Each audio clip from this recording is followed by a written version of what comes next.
This week, we've got not one, not two, but 3 televised games to discuss, plus 2 huge games in the Philadelphia Catholic League, all next on Varsity Voice presented by SFBN.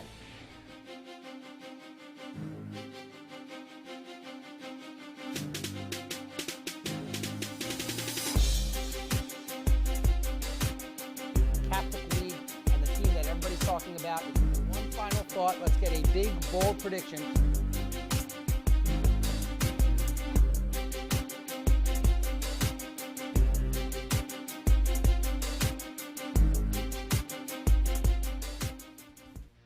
Welcome to another edition of Varsity Voice presented by SFBN. I'm your host, Ari Bluestein, and filling in for Mike Samsel today is Ari and Ace Carter. Ace, thanks for coming in today. Thanks for having me. I was sick last week. Clearly my plan to get Mike sick and jump into his seat worked, so we're good. Let's get ready to go. Well, good work on your part.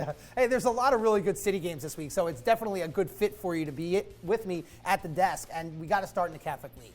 Archbishop Wood and LaSalle, these are 2 of the best teams, not only in the league, not only in the city, but maybe in the whole state. And Archbishop Wood, since that St. Joe's Prep loss back on September 16th, they've really been rolling. Yeah, absolutely. And you look at these 2 teams, Wood and LaSalle. Now, clearly they're not in the class of St. Joe's Prep, just judging on the games that were played previously. But that doesn't mean these 2 teams aren't strong. You know, you look at Wood, since that loss to St. Joe's Prep, and those 5 games that came after, they've averaged about 35 points a game. And, you know, the offense for them, Raheem Speedy Blackshear out of the backfield, Sean Thompson out of the backfield. You know, it's a really strong 1-2 punch for them. And, of course, you have Mark Webb on the outside. And Jack Collier, the sophomore quarterback, is really starting to come into his own, starting to be a little bit more consistent. So I look for Wood to be strong again this week. Well, they're going to face a very tough LaSalle team who's coming off a beating against St. Joe's Prep. I mean, the Hawks put up 63 against the Explorers last week. How does LaSalle respond against another very good team in back-to-back weeks? You know, Ari, it's a good question. It's going to be really interesting to find out. And I think one of the things that concerns me about LaSalle is the amount of carries that Cy Madden has had to put in the last couple of weeks. In the last 3 games, 85 carries. You know, wow. It's about 28 per game. You know, and that's a heavy load. And, you know, Cy Madden, he's quick, he's shifty, he's elusive, and he's deceptively strong, too.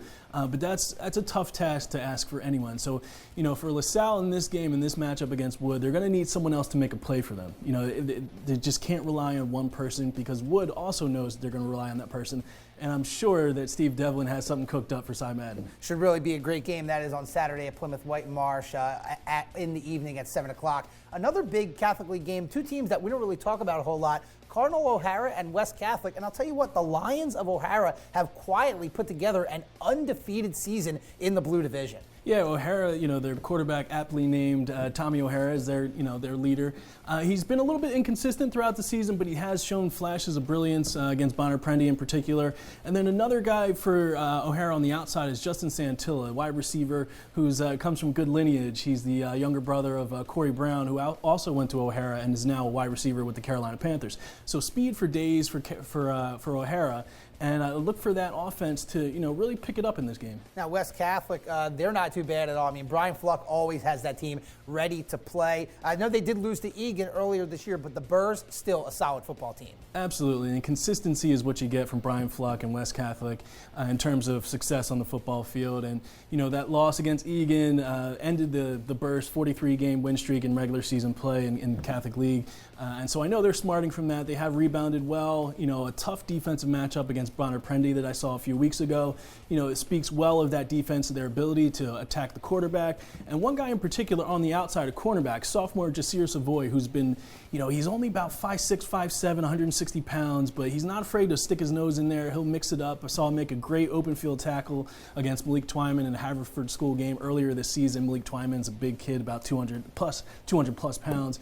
And so Jasir Savoy is one of those guys that sort of, he's only a sophomore, but a leader on that team. Well, you mentioned about the Haverford School, and, you know, we talk about the Interac the last couple of weeks a lot, and another big game which will be on SFBN on Saturday afternoon at 1:30 p.m., Germantown Academy at Malvern Prep. And, you know, you mentioned about Malik Twyman and Haverford School. Malvern Prep beats the Fords on their home turf Big rivalry game, and the Friars are right back in the race now. Yeah, I was fortunate enough to be at that game. Well-played game by both sides. Malvern Prep actually dominated that game up front for long stretches of time. Zach Fernandez over 100 yards rushing the ball. You know, and that win actually snapped the Fords. The Fords hadn't lost a regular season Interact game since 2013. Wow. And so Malvern knew going in that they had to be on their P's and Q's and that Haverford wasn't going to, go down lightly, and they certainly didn't.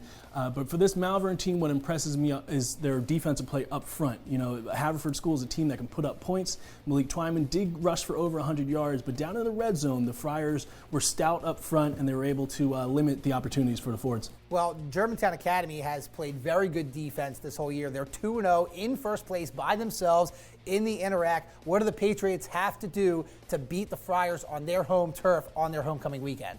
And another pleasant surprise in Interact, and just across the city, we've seen teams jump up that we didn't really expect to, and we love to see that, And Germantown Academy, when you start with them, you talk about their senior quarterback, Kyle McCluskey, big lefty. Last week, when you look at the numbers, about 11 for 30 passing, but a lot of drop balls in that game. And that was before the rain actually came. But in this game, I look for the Patriots. They need to get something going offensively on the outside. They like to throw short passes every now and then, but they need to really exploit their opportunities deep. They have some big wide receivers, about 6'2", 6'3". Throw it up to them, let them go get it, and actually make the catch and secure it, come down with it. And I think the Patriots will be successful if they can do that. Well, we'll see what happens again. That'll be on SFBN on Saturday at 1:30 p.m. Germantown Academy at Malvern Prep. We've got another game on Friday night, this time in Suburban 1, CB West at Souderton and Ace. I know this is a little bit out of your comfort zone here going out of the city, but this is a matchup between two teams who are fighting for their playoffs lives in the District 1 6A standings. Yeah, you look at the Bucks, they're 4-5 overall. They're about 20th in the power rankings, and so, they've lost 3 straight. So, and sometimes these are the games where you get the most competitive play. Sometimes at the top, you get an uneven matchup, you get a blowout, but in these situations where you get 2 evenly matched teams, both fighting for playoff lives, I look for a strong contest out of here. And for the Bucks, they want to make it into the playoffs. They're struggling right now, but in order to do that, they need to come up with this win. Yeah, and Souderton, oppositely, they really need a win to solidify their playoff positioning. They're right now 14th or tied for 13th in the District 1 standings. A win would certainly allow the Indians to make it into the playoffs, and that game will be on Friday night on SFBN at 7 p.m. CB West at Souderton. We're going to take a timeout. We'll return with more high school football talk next here on Varsity Voice, presented by SFBN. Hi, I'm Tommy Greene, former pitcher for the Philadelphia Phillies. When I was in high school, it was very important to me to show scouts what I could do. My friends at Payroll Service Solutions are huge supporters of high school sports and the Sports Fan Base Network.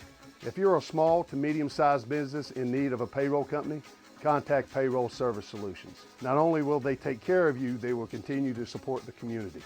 For more information, contact Payroll Service Solutions at 215-624-0922 or 866-PAY-EASY.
Welcome back to Varsity Voice, presented by SFBN.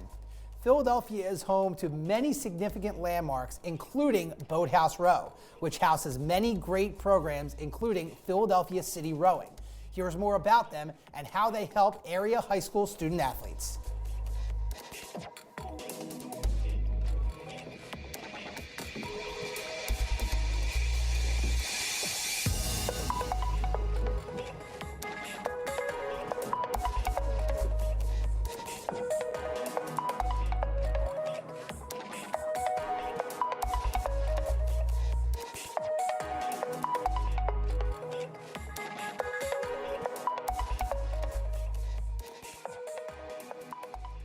So for the city of Philadelphia public school students, they have the ability to participate at Philadelphia City Rowing. If you're a public school student, charter school, cyber school, but you have to live in the city of Philadelphia to participate. And what PCR offers student athletes is the ability to excel in both athletics as well as academics. So I discovered Philadelphia City Rowing when the summer before high school, my baseball camp that I normally attend was canceled. Never rowed before, never even considered it to be a viable sport. Decided to give it a go, came down, and really enjoyed myself. A summer camp in 8th grade, it actually was here. From there I just got into it. I just kind of liked the sport. And it was after high school actually that it really kicked me. Like, it's actually a real sport that people row in the Olympics, you know? I wasn't that much of an athletic kid before I started rowing. I played baseball a little bit, which is a big step, a big difference between baseball and rowing. And I got into rowing because my friends rowed, and they introduced me to PCR actually, and it was pretty fun.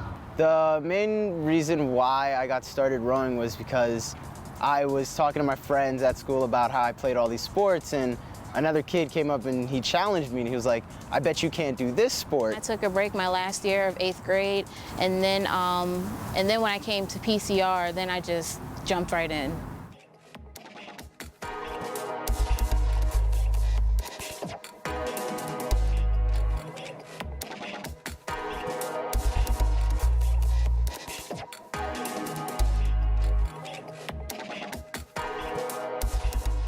I think mostly what we see as the components of making a successful high school rower are a desire, right? They have to have a desire. They have to be motivated to participate in something that's maybe something outside of their scope, right? Because it is a little bit of an out-of-the-box sport. It takes a tremendous amount of dedication, but because novice year kind of sneaks up on you slowly, it's a lot of fun. The learning curve is very steep, and then if they get the rowing bug, then they come back for, you know, the second, third, and what we call a fourth year oar. So I think it just takes an interest. It takes an open mind and interest. What they get from it always is way more than what they put in, but as the stakes get higher and we ratchet up the expectations, the stress increases, just like in anything that we spend time and attention and energy to. Through rowing, I have become much more committed and much physically stronger, obviously, but mostly more committed, much more committed to the sport and to academics as well. So through rowing, it really structures my day. I play a lot of sports, so, and then I just got into this, you know, I just like sports that require hard work and determination, and also are a challenge for you. It pushes me to the limits, really, physically, and also it teaches me hard work and determination, which have translated into school, too. The first day I rowed, I remember that my legs were like burning. They were like really hurt, and that feeling had never happened before, you know. And then when I started getting used to it, I lost a lot of weight, and I became a lot more stronger because I used to be a bigger kid, and yeah, but I've become a lot stronger because of rowing. I would say rowing has definitely greatly impacted like how I think of myself as an athlete, because endurance and just cardio is absolutely necessary for the sport, and it's not easy. Like, not only is it a strain on the body, but you also have to push yourself mentally. And I feel like in other sports, like, true, there was the physical aspect and not so much of like a mental barrier with most of them. It does a whole lot. It's not just for your body, it's also for your mind and your soul, because with rowing, it uses every muscle in your body, and you have to condition yourself to make you stronger and help the boat that you're in. And it's also about how mentally and emotionally strong you are, because you can have a strong body, but if you're not mentally strong or emotionally strong, it's not going to benefit you. You need to have all three. You need to be mentally strong, emotionally strong, and physically strong.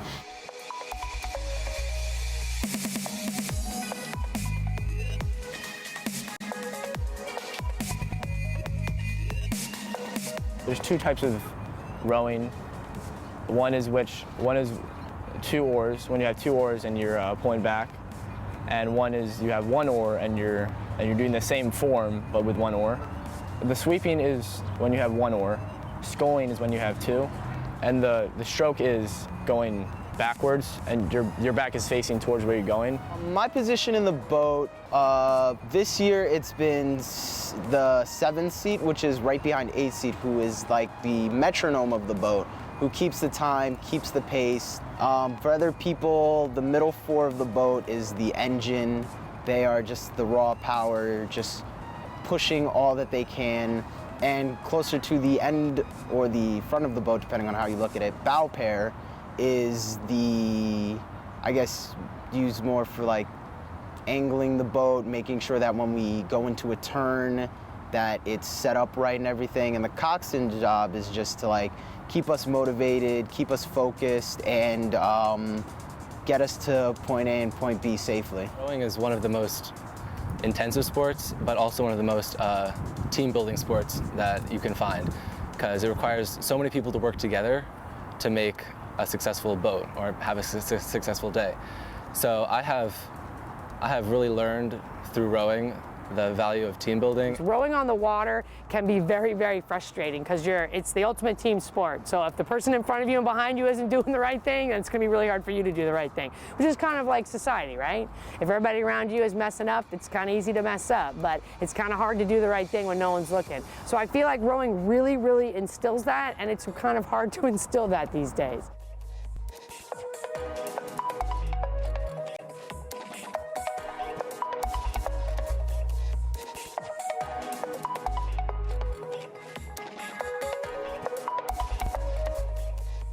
Life lessons.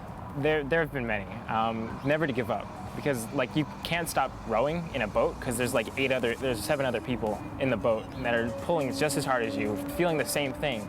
And I think that having that mentality of never giving up and having the team that never gives up, it like really helps, and it really makes you feel good. It makes you feel like you're a part of something, you know? And I definitely recommend this for all young children coming into high school. It really, as I said before, regulates my day and makes me a lot more focused and creates a great atmosphere. And they always say rowing is pretty simple because it's the same thing over and over again, but it's simple's not easy. It's very, very challenging.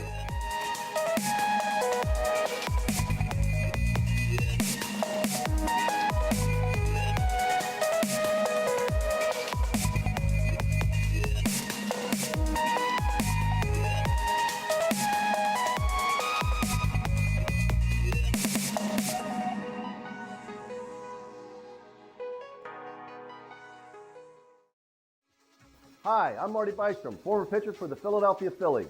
In my experience in Major League Baseball, I know how important it is for high school athletes to gain exposure. My friends at Payroll Service Solutions are huge supporters of high school sports and the Sports Fan Base Network. If you are a small to medium-sized business in need of a payroll company, contact Payroll Service Solutions. Not only will they take care of you, they will continue to support the community. For more information, contact Payroll Service Solutions at 215-624-0922 or 866-PAY-EASY. Flippin' Shakes has everything from burgers to sandwiches to delicious milkshakes.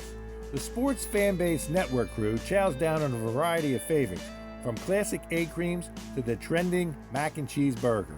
Located at 233 2nd Street Pike in Southampton, you can dine in or take out. Flippin' Shakes, great food, great service, a flippin' good time.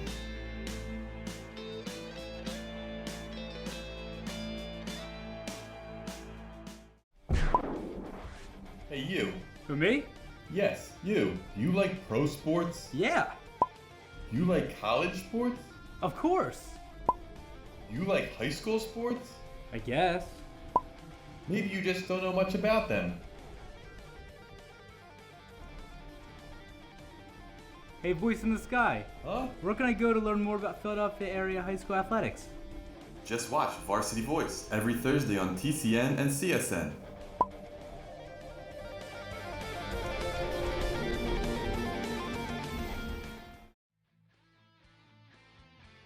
Welcome back to Varsity Voice, presented by SFBN. A huge game on the Comcast network this Friday night, the Battle of Downingtown between East and West. And to talk about it, we bring in Kieran McCauley from WCHE. Kieran, thanks for joining us today. Oh, it's my pleasure. Thanks for having me on, Ari. Well, Kieran, this is a huge game for the city of Downingtown. Put away the records for now. Talk about the significance of this game for these two teams and this town.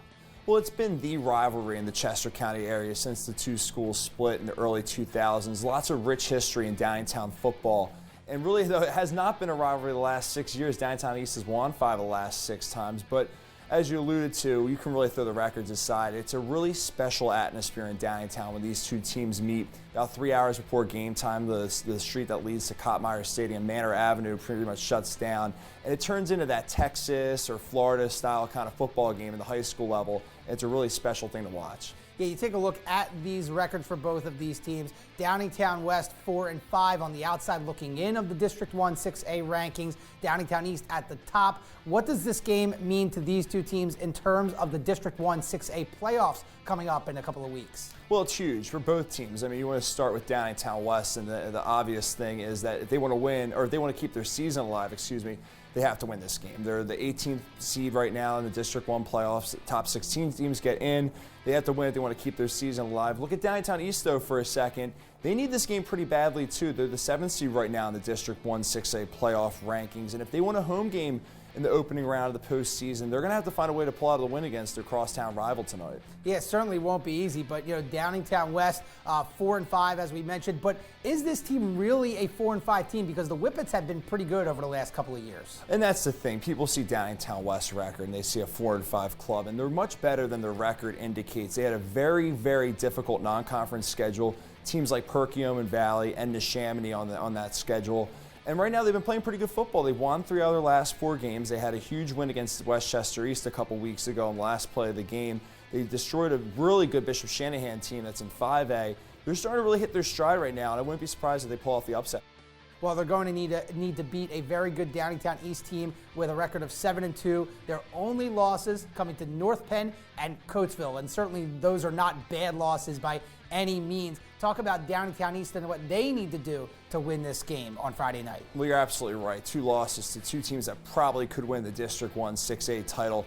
Downingtown East is a very sound team, a very disciplined team, and a team when you look at postseason play, it's the kind of club you love just because they play great defense. They're led by their front 7 and a great defensive lineman in Will Kiley, and they love to run the football. They're very efficient, and they really love to ground and pound you, chew the clock up, and win that battle of time possession.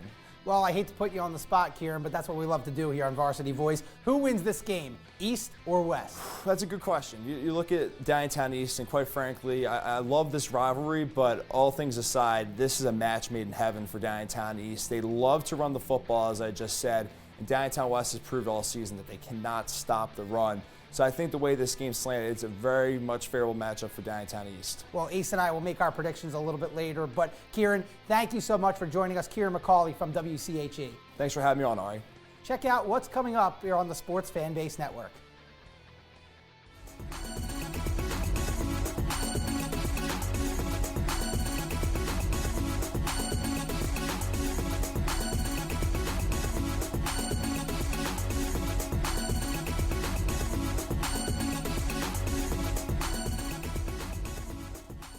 All right, it's time to make some predictions, and Ace, you're filling in for Mike, but you also have to make some picks as well. Are you ready for that? Absolutely. I know Mike has struggled in the past a little bit, so I'm going to say this. If I go 5 for 5, I'll make the rest of Mike's picks for the rest of the season. I'm sure Mike won't have a problem with that at all. So let's get right into it here. Philadelphia Catholic League, Archbishop Wood against LaSalle. Who you got? I'm going to go with Archbishop Wood, and I think the reason is because their ability to vary their offensive attack between Sean Thompson, Raheem Speedy Blackshear, and Mark Webb on the outside. I like LaSalle in this game. I just don't see them losing 2 games in a row at their home, away from home, PW. You know, you lost a tough game to St. Joe's Prep. LaSalle has been battle-tested this year, and Wood really hasn't been tested over the last 5 games, so I like the Explorers in this one. Another Catholic League game, Cardinal O'Hara versus West Catholic. I'm going to go with the West Catholic Burrs, and I think the reason that we talked about it earlier about the pedigree of winning, we talked about the loss that snapped the Burrs' 43-game win streak in Catholic League regular season play. I don't think that happens again. I'm going to take the Burrs. Well, you talk about pedigree of winning. I think O'Hara's going to keep on winning. I mean, they're undefeated this year. I think the Lions are going to stay that way. They're at home. You take a look at their schedule. They beat Conway-Legan. West Catholic lost to Conway-Legan. Just by looking at that association, I like O'Hara in this game. All right, the Interact SFBN Game of the Week on Saturday afternoon. Germantown Academy at Malvern Prep. I'm going to take the Friars of Malvern, and I think the reason is because, they were able to snap Haverford School's streak. Haverford School hadn't lost a regular season Interact game since 2013. I think the Friars build off that momentum and keep on rolling. Yeah, I totally agree. I think Malvern Prep wins this one at home. Germantown Academy might just be a little bit too much for Malvern Prep to handle, but I've doubted GA the last couple of games and they've won, but still, I'm going with Malvern Prep in this one. All right, Suburban 1, SFBN's Game of the Week on Friday night. CB West at Souderton. I'm going to take Souderton in this one, and I think the reason is simple. Just a better team all season long, and I think that offensive attack, passing the ball wise, I think that's going to be strong. Yeah, over 1,000 yards passing this year for their starting quarterback. I like Souderton as well. CB West has struggled. They've lost 3 in a row. Right now on the outside looking in the District 1 6A playoff picture. Souderton needs a win to make sure they solidify their spot. I like the Indians in that one. Finally, the Comcast Network's Game of the Week, Downingtown West versus Downingtown East. I'm going to go with East. And again, better team all season, stronger team all season long. And I think you can throw the playoff implications out the window. This is such a big rivalry, but I'm going to go with East. Yeah, I'm going to agree with you there. I mean, Downingtown East 7-2 this year. Their only league loss was to Coatesville, who's just dominating everybody. In Downingtown West, they've struggled a little bit this year. I like East in this one to keep rolling. All right, well, we'll see what happens, Ace. But the picks we disagree on are, of course, the Catholic League, the league that you know the most. So I'm a little bit scared about that. Yeah, you should be worried. Well, nonetheless, Ace, thanks for coming on the show today. We appreciate it. Thanks for having me. Check out our highlight of the week. The highlight of the week is brought to you by ProVantage Insurance and Financial Services. With over 40 years of experience, ProVantage will work closely with you to find the best coverage for your auto, health, life, homeowners, and business insurance. ProVantage puts clients first, and they'll do what it takes to ensure your future through the proper protection. We welcome the opportunity to add you to our family. Down for it, and Pensbury for the first down. Fakes to Megman, looking to throw. He's got a man out there. Diving for touchdown. Good grab there by David Burke, number 14. Just inside the goal line as he had to go down for it, and Pensbury.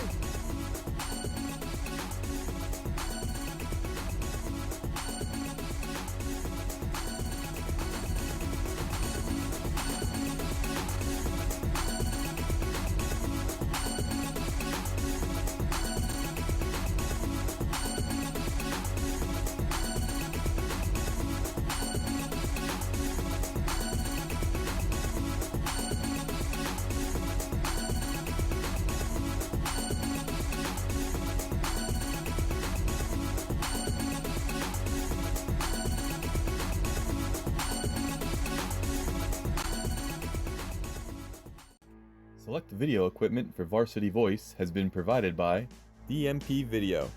DMP Video. You provide the moment, we'll capture the memories.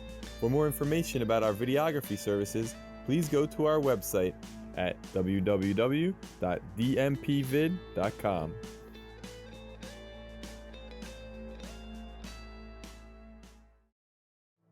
The Sports Fan Base Network, this area's leader in high school sports broadcasting, is continually bringing you the most in-depth coverage.